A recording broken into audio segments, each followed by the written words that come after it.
Армысыздар қазақстандықтар, құрметті ауған соғысының ардагерлері, мен ізбасар Керім Махамбетұлы, Жамбыл облысының интернационал жауынгерлер одағы қоғамдық бірлестігінің төрағасымын.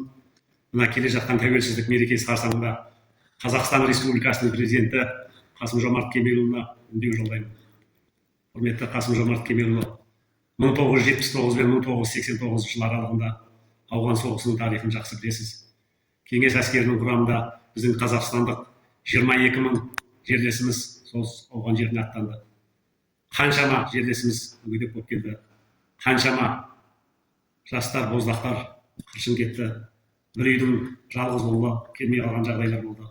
Яғни асыраушысынан айырылды деп айтуға болады.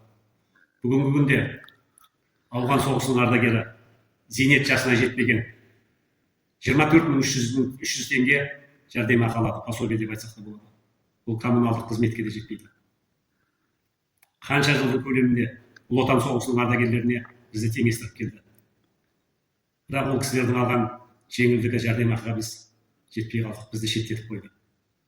Қазіргі күнде әкелеріміз бітті, бәрі өмірден өтті десек те болады. Ұлы отан соғысының ардагерлері қалғанда жоқ. Енді кезек біздікі деп айтсақ болады. Бүкіл қазақстандық ауған соғысының ардагерлерінің көкейінде айтайын деп жүрген мәселе осы. Біз қазір қарап жатқанымыз облыс, аудан, қала көлемінде көптеген жастарды отансүйгіштікке, патриоттық тәрбиеде жұмыс істеп келеміз. Бүгінгі күні төменгі айлық көрсеткіші 85 мың теңге болып бекітілсе, орташа айлық 450 мың теңге. Үшінші топтағы ауған соғысының ардагері 106 мың мен 120 мың теңгенің көлемінде зейнетақы алады. Қазіргі халықтың тұрмыс тіршілігін қарап есептесек, бұл деген енді өте төмен. Өзіміздің жерлестеріміз, бұларды халық жауы деп айтпаймыз ғой. Кезінде әскер қатарында өзінің отан алдында борышын адал атқарған азаматтар. Енді біздің жер байлығымыз Қазақстанның ешқандай шет елден кем емес. Уақыт келген шығар.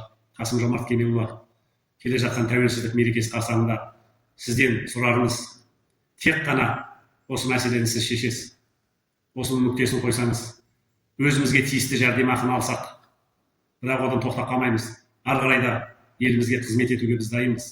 Еліміз сау болсын, еліміз аман болсын. Ешқашан соғыс болмасын. Аман сау болыңыздар.